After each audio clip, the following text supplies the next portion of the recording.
friends, welcome back to 60 and Unemployed. My name is Karen and I am currently 60 years old and I am currently unemployed.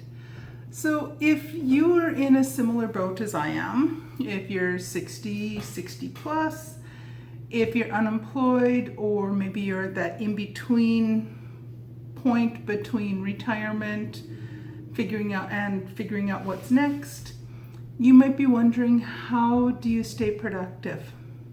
So today I want to show you how I'm going to be scheduling and time blocking my week so that I can feel focused, I can feel balanced and in control, even when traditional work is not part of my life right now. So I have found in the past month or so that I've just been kind of floundering. I get up in the morning, I dawdle around, I don't get things done. I look at my watch and I realize that the day is half gone and I've accomplished diddly squat for the day so far. And then I'm tired and cranky and frustrated that I've done nothing for half the day, that I just throw up my hands and don't do anything. So I want to think about why time blocking can be helpful. So when you're unemployed or in between jobs, something like that, our days can blur together. Without a routine, it's so easy to lose momentum. It's so easy to feel like time just slips away, like I was just saying. Days just disappear on me and I've got nothing to show for what I've done. This is where time blocking can come in and be beneficial. Basically, with time blocking, what you're doing is you are assigning specific activities to specific blocks of time. And this is just to fill up certain time slots with certain activities. Whether it's looking at and researching side hustles, working on actually doing things surrounding a side hustle, whether it's for exercising, whether it's for learning activities, whether it's for just spending some leisure time fiddling around with games on your computer or your phone, whether it's doing craft things, whatever. Instead of a long to-do list that just looks daunting and looks like you're never going to get to the bottom of that list, if you create a calendar that can help guide you to get things from that to-do list done. So first step is you need to identify your priorities. So start off by asking yourself, what really matters this week? What do I want to get done in the next 5 to 7 days? Be giving yourself the weekend off to do whatever your heart desires. What do you want to get accomplished during your typical work week? Do you want to spend time doing job searching? Are you going to be spending time researching different types of side hustles that you might be interested in? Do you want to spend time on your health and fitness? Do you want to spend time with your family and social activities? Do you want to build new skills? Do you want to engage in new hobbies or spend more time on hobbies that you've had over the years? Do you want to rest and reflect? So write these all down. Don't fill your time excessively. Don't overstuff the week. Think of 4 or 5 big categories that matter the most to you.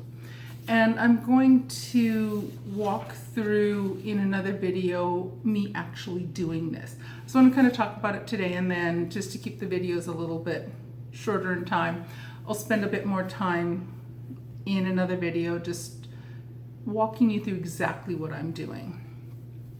So second step is choose your energy windows.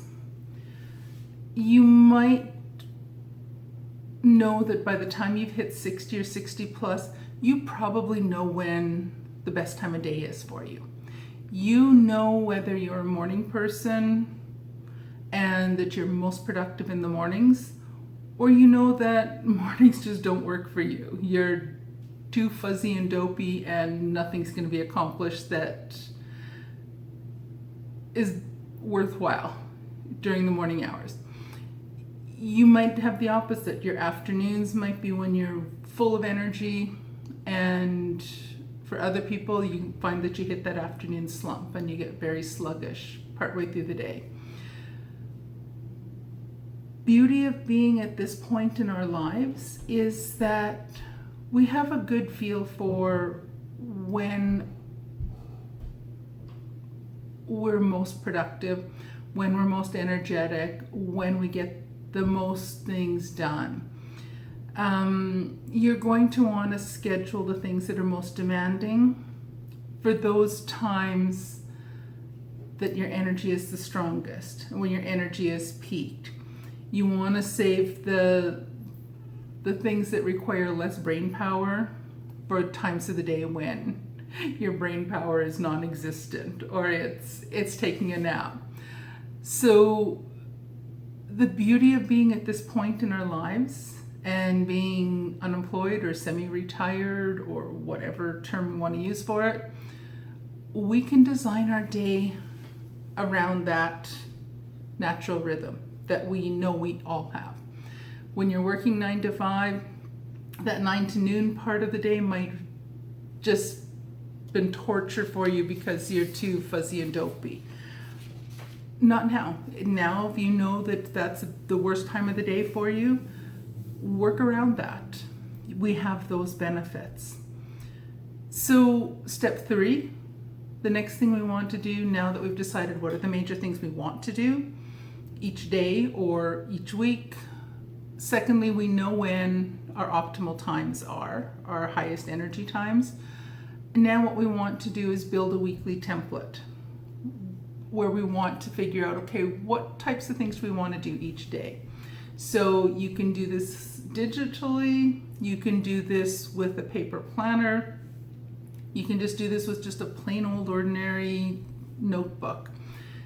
Whatever works for you, whatever fits your style. I'm a pen and paper kind of girl. I like things written down. I like to see it on paper. I will mark down appointments and important dates, things like that, on a digital calendar on my phone. But in general, I'm going to want to see this all on a piece of paper in some kind of planner that I've built up for myself. And I'll show you more of that in another video. So you might have this thing, and whether you're doing paper, digital, start blocking out your typical day. Whether we're going to do Monday to Friday, however you want to do it. When I'm doing mine, I'm going to block out all 7 days of the week, and I know I have certain days of the week where I have certain things going on. So you might have something that you get up at 7 o'clock, and from 7 till 9 or 9:30, that might be where you sip your cup of coffee or your cup of tea, you check your emails, you might check different things on social media, things like that. Then maybe from 9 or 10 till 11, get some exercise, do some household things. From 12 till 1, that's your lunch break.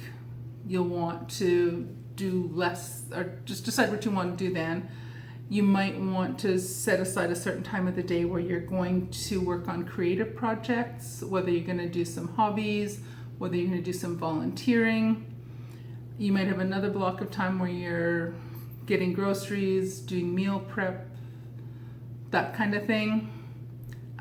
Evening time from 7 o'clock onwards, you might set that aside for your relaxation time, whether you're watching TV, spend time with family, spend time reflecting on what the day brought for you, all these type of things. If you are starting to experiment with different side hustles, You might want to set certain blocks of time for the day to focus on those side hustles. So you might want to do from 10 till 12, where that's when you're going to do a side hustle thing. And then maybe again from 1 till 3, work on that some more.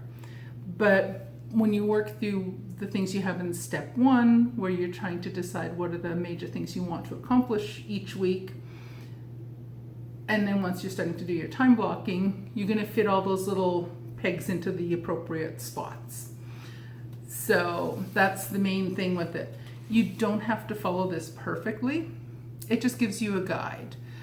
One of the things I'm going to do with mine is I'm going to set up what my ideal week should look like. And I'm just going to kind of map out Monday through Sunday what I hope to accomplish each of the days in general. I'm going to make a list of my priorities each week. I might want to set aside time for shopping for inventory, for reselling books. I might want to set up time to make sure I list a certain number of items on Poshmark. I might want to spend a certain amount of time during the week looking for jobs and applying for jobs, filming videos like this. All these things, I'm going to have a list of things that in an ideal week, these are the things I want to do. I want to list a certain number of items per week. Then I'm going to have to decide, okay, well, how does that fit into my ideal week? The 4th step is allowing yourself to leave space for flexibility. Life happens. Things happen. Your car breaks down, you have to take it to the garage. Your morning is shot. You might have appointments. You might have unexpected calls. You might have a day where you just wake up on the wrong side of the bed and you're just tired and cranky and just hide. Stay away from people. So you want to make sure you leave a buffer zone. Flexibility is going to be the key thing to making sure that you're going to be able to keep this sustainable and you're going to be able to continue doing this week after week, all of that. You might have a medical appointment. You might have some things that come up. Somebody from out of town comes through your neck of the woods and wants to spend some time visiting with you. You might have family emergencies that need to be dealt with. All kinds of things. You need to be able to have your schedule set, but not have it written so carefully in stone that you have zero flexibility. You have to allow for some flexibility. And understand that time blocking is just going to be a tool to kind of keep you on track. It's not a promise or guarantee that it's going to keep you on track, but it's a tool to try to get you there. Then finally, step 5, you want to do an end of the week review. You'll want to sit back one day, whether it's on Friday, Sunday evening, look back over your week. What worked? What did not work? What was there anything that was just overwhelming? You allowed yourself 2 hours to do this and you need 6 hours to do this. Adjust that for next week. Over time, you're going to find a rhythm that keeps you productive but doesn't overwhelm you. And that's how I plan on working my system out. I plan to make a schedule of an ideal week. And then each week, what I'll do each Sunday evening, because that works out, that's the best time for me to do this, just knowing what my weekly schedule is like and knowing that I have a block of time every Sunday evening. Hubby's out of the house. He's got other commitments that he has on a Sunday evening usually from 4:30 till about 7:30. I have that nice block of time where I can just sit down with my notes, I can sit down with my planner, and I can review it and see, okay, what worked well, what did not. I've started out with an ideal week. Then each Sunday night I'm going to map out what do I want to get done in the upcoming week. I will plan out each of the days of the week and plan out, okay, on Monday, these are the things I'd like to get done. And fitting in there that I know that, okay, on Wednesday I have a hair appointment or whatever.